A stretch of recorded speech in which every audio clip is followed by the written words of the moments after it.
Архангай аймгийн Тариад сумын нутагт орших хорог тэрхийн цагаан нуур нь байгалийн үзэсгэлэнтэй газруудын нэгэ. Хорог тэрхийн цагаан нуурын байгалийн зохицлбор газар одоо галтуулын 32 тоогоо байдаг.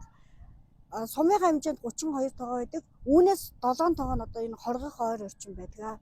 Тэгээд хорог гэдэг нь одоо хөрмөн хадан асга, агуу нүх, инхэл тунхал зэрэг одоо энэ хавийн одоо газар нутгийг одоо хорог гэж нэрлэдэг юм а. Тэгээд энэ дотроо 7 тоогоо, 7 чулуун гэр, ганц үний агуу, шар нохойн там, мөсөн агуу, залуучуудын агуу гэдэг энэ одоо байгалийн одоо өвөрмөц тогтож бүхий юм агуу ангилууд байдаг.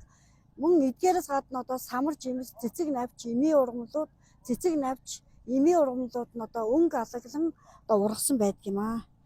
За тэгээд сумынхаа хэмжээнд 32 тоогоо байдгийн хамгийн том тоогоо маань хоргийн тоогоо. Хоргийн тоогоо хайрах нь одоо далайн төвшнгөөс дээшгээ 2192 метрийн өндөрт оршдог юм а.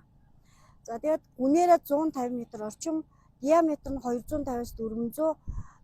Тэгээд хоргийн тоогоо нь одоо амсраараа ингээд бүтэн тойроод ирэхэд 800 м. Одоогоос 20-30 жилийн өмнө өрхөн дотроо одоо байнгын нуур устай байсан нь одоо юм усгүй хуурай байгаамаа. За тэгээд 6-аас 8000 жилийн өмнө одоо оргилж исэн одоо байгалийнхаа насны тухайд одоо залуу тоогоонд ордог юм аа. За тэгээд хоргийн тоогооноос гарсан галтуулын хайлмаг, хөрмөн чулуун урсахтаа зуурсан гурал мэт юм мушгиралдан рэлдэж одоо хөндийгөө дүүрэн урссан байхад зарим газартаа уур хинд үлээгдэн одоо Монгол гэрэг хэлбэртэй болж тогтсон байдаг. Эдгээрийг одоо манай нутгийнхан чулуун 7 гэр гэж ярьдаг. Тэр 7 гэрийнх нь байршил нь одоо хоргийнхоо тоогоноос чанга хүрэгшээ 7 км, суман гол талаас 200 м-ийн зайд байрладаг. Тийм одоо ив ижилхэн цуварч тогтсон 7 гэр байдаг. Тэгээд 3 гэр нь одоо бүтнээрээ байгаа. За тэгээд манай нутаг усанд байгаа тэрхийн цагаан нуур нь одоо урсгал устай цэнгэг нуур. Энэ нууранд хойд урд тэрэх сүрт нарийн шанаатын гих мэт одоо 10 төрлийн гол мөрөн зутгаж нийлж урсдаг. Харин одоо гав ганцхан суман гол нь тэрхийн цагаан нуурын дундуураа урсаад гордог гол юм а. Тэгээд энэ суман гол нь одоо өөрийнхөө урсгалаар одоо нуурын усанд огт холилдохгүйгээр ингээд урсаад тал дээгүүр 50 орчим км урсгаж товтлоод чулуутын голд нийлдэг. За тэгээд тэрхийн цагаан нуур нь одоо олон төрлийн загастай зурхайл, енок, тул алган гэх мэт ийм олон төрлийн загастай. Намар одоо 11-р сарын сүүлчээр нуур маань одоо хөлдөж эхлээд тэгээд хавар одоо 5 сарын 10-нд хүртэл ингээд мөстөөгөө байж байгаа. Тэгээд мөс нь хайлдаг. За тэгээд манай нутаг усны сайхныг магтан дуулсан сонирхолтой сайхан домог түүхүүд олон байдаг. Эдгээрийн дотроос шар нохойн там, тэрхийн цагаан нуур, өвгөн хад гурвын тухай домгоос сэтгүүлсэн үнийн буурал гэдэг энэ сайхан домог байдгийг та бүхэндээ сонирхуулж хэлж өгье. Хоргийн олон гайхамшиг дотроос ховрхон юм олон бий. Шатсан юм шиг асхан дунд шар нохойн там гэж бий. Домог болсон түүний түүхийг догдлон сонсоод гайхаж билээ.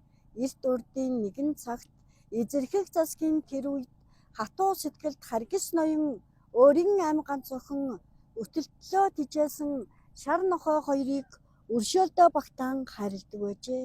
Өрөөл бусдыг огт хайхардгүй байж гэтэл нэгэн өдөр гай дайрч охин нь өвдөж гэрээсээ холддоггүй шар нохой нь галзуурч хүм мал руу дайрч нутсан хавь нутгийнхныг айлган сандаргажээ. Өвчнөд нэрвэгдсэн ч сэргэлэн охин нь өндийч суугаад аавдаа хэлжээ. Алаг уулын хэцүү хонголд алт биштэй шар нохойгон харц гаралтай ядуу хүүд хайрт охиноо өгч үзээч буурал аав минь. Энэ хоёр зүйлийг болгоон сойрхуул би сэхэж магадгүй. Хөөрхий охин нь ухаан алджээ. Хөмсөг уруулан хөдөлгөө болжээ. Аргаа барсан хөгшин ноён алав дэрэгдээ дуудан цуглуулж дэрэгдээсээ холддоггүй шар нохойгон дөнгөлөн хөдөлж гуларсаар аимшиг тамийн цүнхэл рүү амьдаар нь хаяад алавтаараа мануулжээ. Шар нохой чадлаараа тэмцэн чавчин мэргийн амсар өөд үсэрсээр тамир динкэн сулдан муудаж 5 хоноод нүд амжээ. Цээлийн усанд нь загаш умсан цэнхэр өнгөнд нь уулас умсан